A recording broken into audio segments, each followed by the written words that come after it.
De esta semana vamos a tratar un tema que no ha sido abordado de manera sistemática ni metódica por la doctrina tradicional chilena, como son los requisitos para que el error vise la voluntad.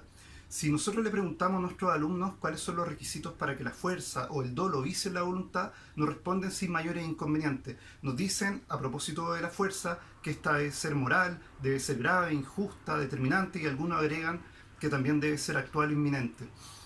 Con respecto al dolo, también nos dicen que este debe ser principal, es decir, emanar de la contraparte tratándose de un acto jurídico bilateral, o bien, y también ser determinante. Eh, no responden con la misma facilidad cuando les preguntamos cuáles son los requisitos del error para que vise la voluntad. Y esto se explica o se justifica por el hecho que los autores tradicionales chilenos no han tratado de manera sistemática estos requisitos. Recientemente, obras como la del profesor Hernán Corral, Íñigo de la Maza, Álvaro Vidal, o incluso también incluye en esta lista Ramón Domínguez, han intentado sistematizar cuáles serían estos requisitos, y esto es lo que vamos a pasar a revisar ahora. Se los menciono cuáles son los requisitos que incluyen estos autores. El primero es la tipicidad, el segundo la excusabilidad, el cuarto la esencialidad y por último que no sea conocido por la contraparte.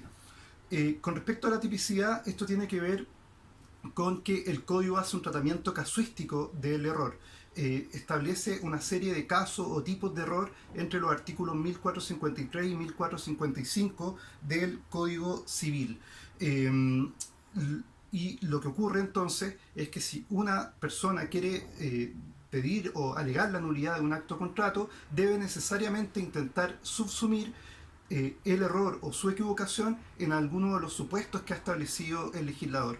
Así lo ha señalado por lo demás la jurisprudencia, entendiendo entonces que en esta materia no cabe una interpretación extensiva de estos casos regulados o tipificados por el legislador. Ese es el primer requisito entonces. La excusabilidad, este es un requisito fundamental y que sin duda es el que más ha estudiado la doctrina nacional desde la obra de Luis Claro Solar en adelante.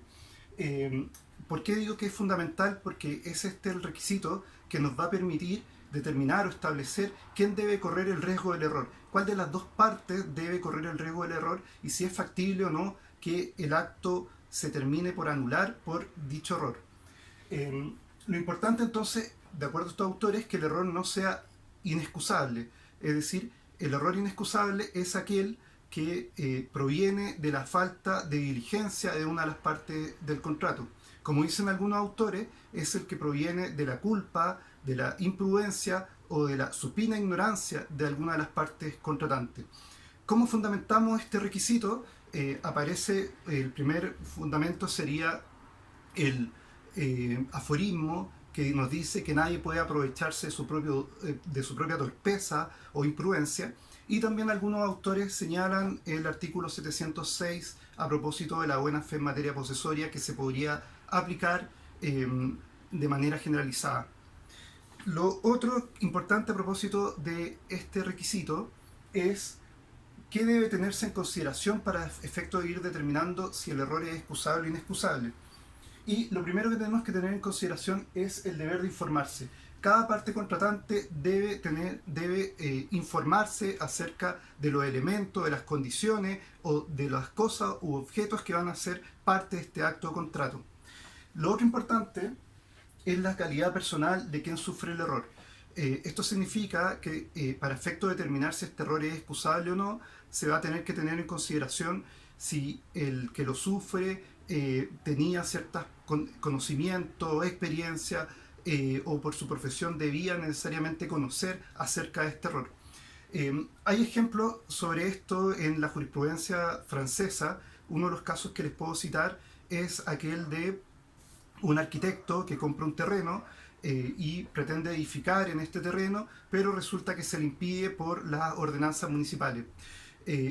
Este arquitecto intentó solicitar la nulidad de esta compraventa, pero los tribunales franceses le señalaron que su error era inexcusable, puesto que por su profesión, oficio, él debiera haber sabido que no podía construir en esa zona. El tercer requisito es la esencialidad o determinación, como dicen algunos autores, y esto significa que este error, básicamente, que si la parte que lo sufre hubiera sabido de esta equivocación, no hubiese celebrado el acto contrato o lo hubiera celebrado en condiciones sustancialmente distintas a las que se llevó a cabo este acto jurídico.